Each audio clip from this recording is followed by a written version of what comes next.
অনেক দিন পরে চিচিঙ্গে নিয়ে আসলাম, বেশ ভালো লাগলো। চিচিঙ্গের তরকারিটা একটা চিংড়ি মাছ করলে দারুণ লাগে। যাই হোক, তো চিংড়ি মাছ তো নিয়ে এসে ধুয়ে রেখেছিলাম, চিচিঙ্গিটাও ভালো করে পরিষ্কার করে নিলাম। নিয়ে জায়গাটা একটু ময়লা হয়েছিল, তো পরিষ্কার করে নিলাম। নিয়ে এবার চিচিঙ্গিগুলো ভালো করে কেটে নিতে হবে। চিচিঙ্গিগুলো চাকা চাকা করে কেটে নিয়ে মাঝখান থেকে আবার একটু ফালি করে দিয়েছিলাম। তো সাইজটা চিংড়ি মাছের মতনই লাগে এইভাবে কাটলে। যাই হোক, সবাই তো এরকমই কাটে দেখেছি আমি। তোমরা কেমন করে কাটো আমাকে একটু কমেন্টে জানিও। আর চিংড়ি মাছটা বললাম আগেই কেটে নুন হলুদ মাখিয়ে রেখে দিয়েছি। এটার মধ্যে এবার নুন মিশিয়ে রাখতে হবে। নুন মিশিয়ে রাখলে এটাতে অনেকটা জল বের হয়, না হলে নুন যদি পরে দিয়ে রান্না করা হয় অনেকটা সময় লাগে এটাকে জল শুকনো হতে, জল বেরোতেই থাকে। আর তখন চিচিঙ্গিগুলো পুরো ঘেঁটে যায় কেমন, ওটা ভালো লাগে না। তো লবণটা একটুখানি পাত্রে মাখতে অসুবিধা হচ্ছিলো বলে একটা বড় পাত্রে নিয়ে ঝাঁকিয়ে নিয়েছি নুন দিয়ে। তারপরে এটাকে রেখে দিলাম। এবারে এদিকে যে আমার চিংড়ি মাছ টাছগুলো ভাজাভুজির ব্যাপার আছে এগুলো করে নিলাম। আর ওদিকে ওটা লবণ মাখানো আছে, আস্তে আস্তে জল বেরোতে লাগলো। তারপরে এই চিংড়ি মাছগুলো ভেজে নিয়ে নামিয়ে ওই কড়াইতেই একটু তেল, কালো জিরে আর লঙ্কা ফোড়ন দিয়ে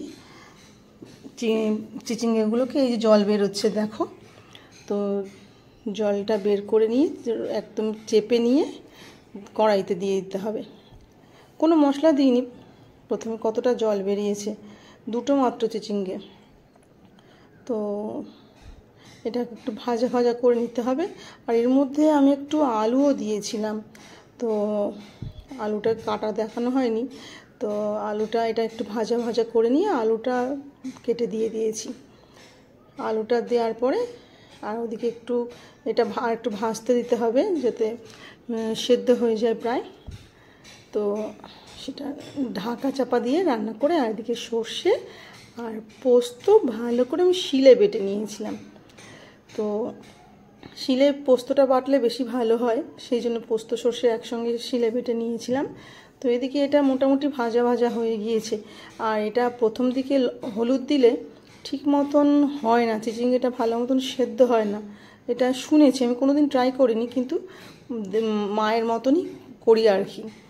তো এটা ভাজা ভাজা হয়ে গেলে তার মধ্যে হলুদটা দিলাম, তারপরে চিংড়ি মাছগুলোও দিয়ে দিলাম। দিয়ে ভালো করে নেড়ে চেড়ে নিয়ে আর বাটা মশলাটা এর মধ্যে দিয়ে দিতে হবে। এটা খুব সহজেই রান্না, খুব টেস্টি রান্না, কিন্তু অনেকেই জানে। তো খেতে বেশ দারুণ লাগে গরম ভাতের সঙ্গে। এটা রান্না করলে আমার বড় মেয়ে বলছে, মা এটা করেছে, এটা দিয়েই তো খাওয়া হয়ে যাবে, আর অন্য কিছু তরকারির দিকে তাকাতে লাগবে না। বাই বাই বন্ধুরা, তোমাদের